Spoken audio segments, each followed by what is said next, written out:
रहस्यमयी बांस की सुरंग। चंदन नगर में चंदू नाम का एक चोर रहता था। वो बड़ा ही कुख्यात चोर था। शहर के सभी लोग उससे परेशान थे। पुलिस भी उससे काफी परेशान थी। एक दिन ऐसे ही जब चंदू एक सुनार की दुकान में चोरी करके भाग रहा था, तभी पुलिस उसके पीछे पड़ गई और वो पुलिस से बचता हुआ शहर के बाहर आ गया और हाईवे पर भागने में कामयाब हो गया। अरे बाप रे, बड़ी मुश्किल से जान बची। लेकिन अब तो मैं शहर से बाहर आ गया हूँ। अब तो मुझे छुपने के लिए कोई नया इलाका ढूंढना पड़ेगा। चलो हाईवे पर चल के देखता हूँ, बाहर किसी गांव में छुपता हूँ। चंदू हाईवे पर आगे बढ़ जाता है और इधर पुलिस एक बार फिर मायूस होकर वापस लौट जाती है। शाम होते होते चंदू शेरपुर गांव के बाहर पहुंच जाता है।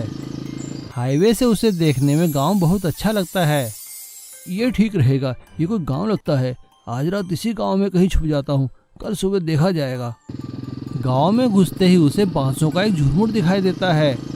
वो अपनी बाइक को बांसों के झुरमुट में छुपाकर वापस आ जाता है और कुछ खाने की तलाश में गांव के बाजार में जाता है और वहां पर लोगों को बात करते हुए सुनता है। अरे भाई कालू, क्या हुआ? तेरी बकरी का कुछ पता चला क्या? अरे नहीं भैया, कहाँ पता चला। अंदर ढूंढते ढूंढते थक गए हैं। लगता है बांस के झुरमुट वाला शैतान उसे खा गया होगा। बांस के झुरमुट वाले शैतान की बात सुनकर चंदू हैरान हो जाता है। वो गांव वालों के पास जाकर पूछता है, काका नमस्कार, ये आप किस शैतान की बात कर रहे हैं?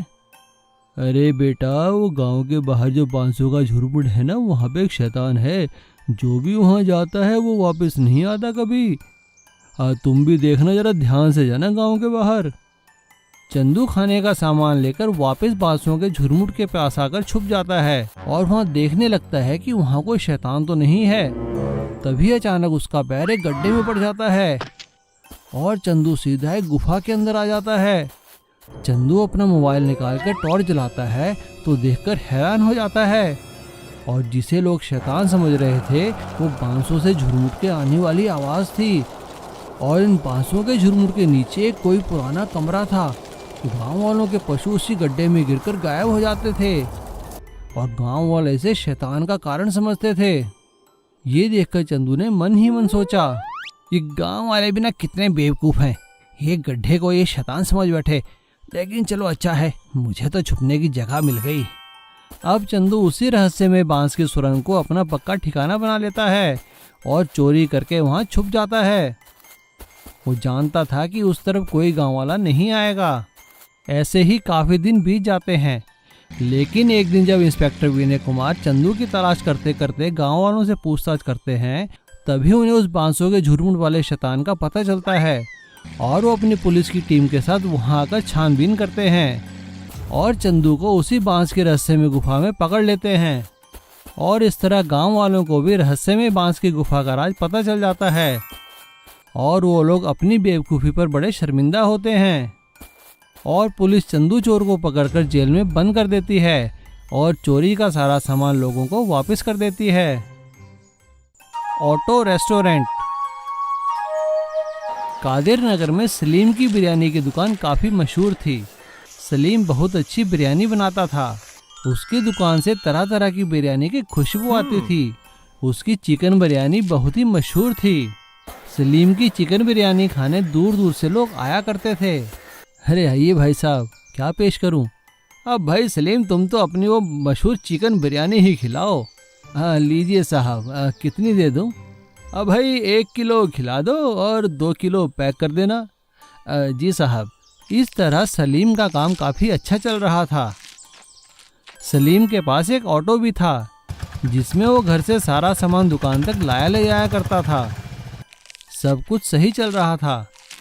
लेकिन अचानक एक दिन उसके पास एक नोटिस आता है जिसमें लिखा था कि मेट्रो लाइन निकलने के कारण वहाँ की दुकानें तोड़ी जा रही हैं और उन्हें सही मुआवजा भी दिया जाएगा। ये सुनकर सलीम परेशान हो गया।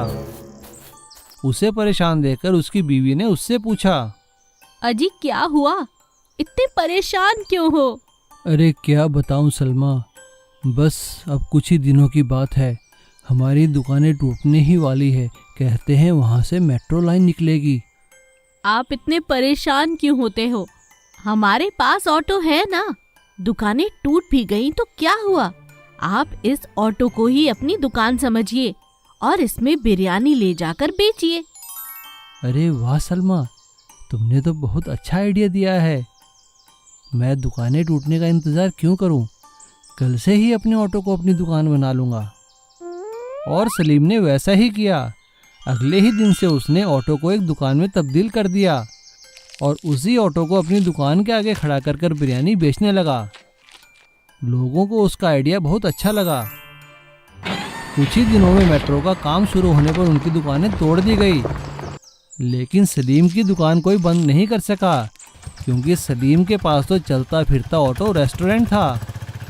वो अपने ऑटो रेस्टोरेंट को एक कोने में खड़ा होकर बिरयानी बेचता रहा। क्योंकि सलीम बहुत स्वादिष्ट बिरयानी बनाता था, इसीलिए लोग बिरयानी खाने उसके ऑटो रेस्टोरेंट में भी आते रहे और उसका काम और भी बढ़ गया था। क्योंकि अब मेट्रो का काम शुरू होने के कारण मेट्रो में काम करने वाले लोग भी उसके ग्राहकों में जुड़ गए थे और अब सलीम ऑटो रेस्टोरेंट वाले बिरयानी वाले के नाम से फेमस हो गया था। देखा, मैं ना कहती थी ऑटो रेस्टोरेंट खूब चलेगा। गरीब का जादुई कुल्हड़। चंदू एक कुम्हार था। वो मिट्टी के बहुत ही खूबसूरत बर्तन बनाया करता था। खासकर उसके हाथ के बने कुल्हड़ बहुत ही अच्छे हुआ करते थे। उनमें पानी पीकर बहुत ही शीतलता मिलती थी और उनमें रखी चाय और दूध भी बहुत स्वादिष्ट लगता था। चंदू का काम सही चल रहा था। उसके कुल्हड़ों की बहुत बिक्री हुआ करती थी। लेकिन समय के साथ साथ सब बदल गया। अब लगभग सभी दुकानदार कागज और प्लास्टिक के डिस्पोजेबल कप का इस्तेमाल करने लगे, जो कि कुल्हड़ों के मुकाबले में काफ़ी सस्ते हुआ करते थे। इस तरह चंदू के काम पर बहुत असर पड़ा। अब वो अपना गुजारा बहुत मुश्किल से कर पाता था। वो रोज़ सुबह अपने रिक्शा में कुल्हड़ लेकर निकल जाता और गली गली हर दुकान पर जाकर कुल्हड़ बेचने की कोशिश किया करता था।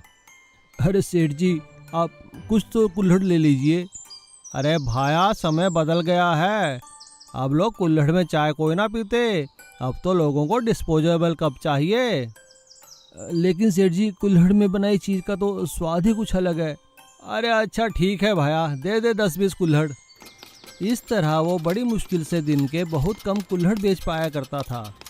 एक दिन वो दुखी होकर थका हारा एक पेड़ के नीचे आराम करने लगा।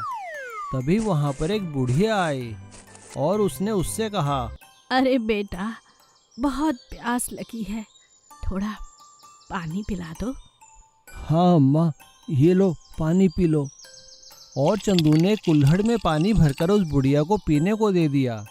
पानी पीने के बाद उस बुढ़िया ने कहा, अरे वाह बेटा, शुक्रिया। बहुत भूख लगी है बेटा, कुछ खाने को भी मिल सकता है क्या? अम्मा, मेरे पास खाने को तो कुछ नहीं है, लेकिन मैं अपने लिए चाय लाया था घर से बनाकर, आप यही पी लो। ऐसा कहकर चंदू ने एक कुल्हड़ में चाय भरकर उस बुढ़िया को पीने को दी। उस बुढ़िया ने बड़े चाव से वो चाय पी और चाय पीने के बाद चंदू से कहा, अरे बेटा, परेशान लगते हो, बात क्या है?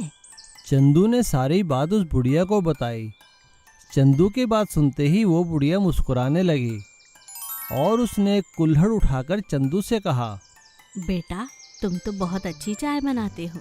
इस कुल्हड़ की चाय को अमृत समझो और आज से कुल्हड़ वाली चाय बेचना शुरू करो। ध्यान रहे, इसी कुल्हड़ से एक बूंद उस चाय में मिला देना जो तुम ग्राहकों को पिलाओगे।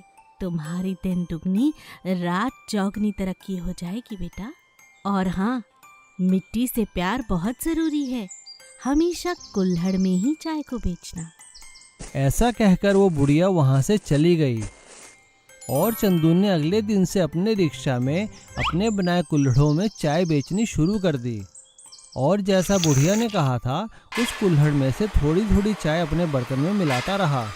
उसकी चाय बहुत स्वादिष्ट बनती थी। धीरे धीरे उसका काम चल निकला। उसकी काफ़ी अच्छी आमदन होने लगी और उसने लालच के मारे अपने पास डिस्पोजेबल कप रखने शुरू कर दिए। लेकिन चंदू ने जैसे ही डिस्पोजेबल कप में चाय बेचनी शुरू की, उसका काम कम होने लगा। तभी अचानक उसे उस बुढ़िया की बात याद आई। अरे, ये मैंने क्या कर दिया?